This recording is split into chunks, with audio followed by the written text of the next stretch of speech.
Today I'm going to show you the best way to brush your dog's teeth. Of course, the advantages are to prevent smelly breath, but also on a medical point of view is to decrease the amount of plaque and tartar and bacteria accumulation in the mouth of your pet. So this is Oscar. We're going to use him as our demo. First thing that you'll need, of course, is a toothbrush. And it doesn't really matter what kind of toothbrush, it just needs to be a soft bristle brush.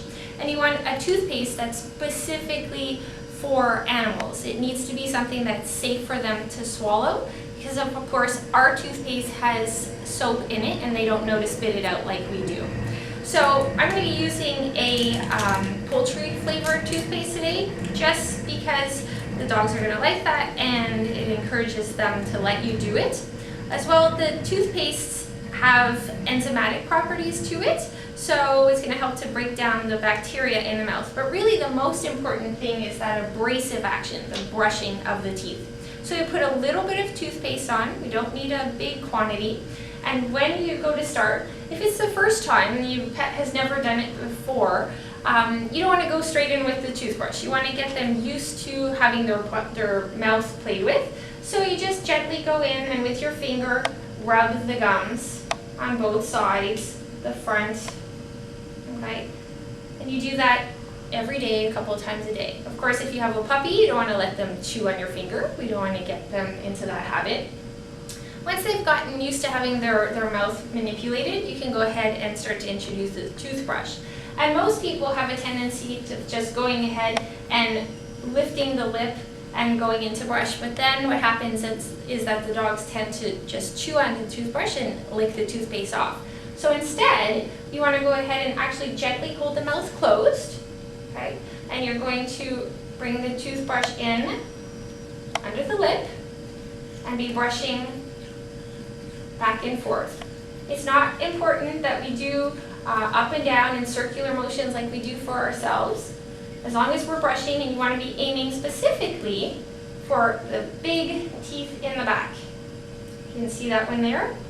It's called an upper fourth premolar, and we want to make sure that we brush there because there's a salivary gland right in front, on top of it, and saliva dumps onto the tooth there.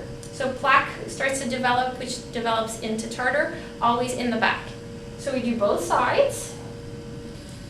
Now you see when I let go, he goes to chew. So I'm going to gently hold the mouth closed, brushing in the back, working my way forward, doing the canines, and then finally we finish with the little incisors in the front.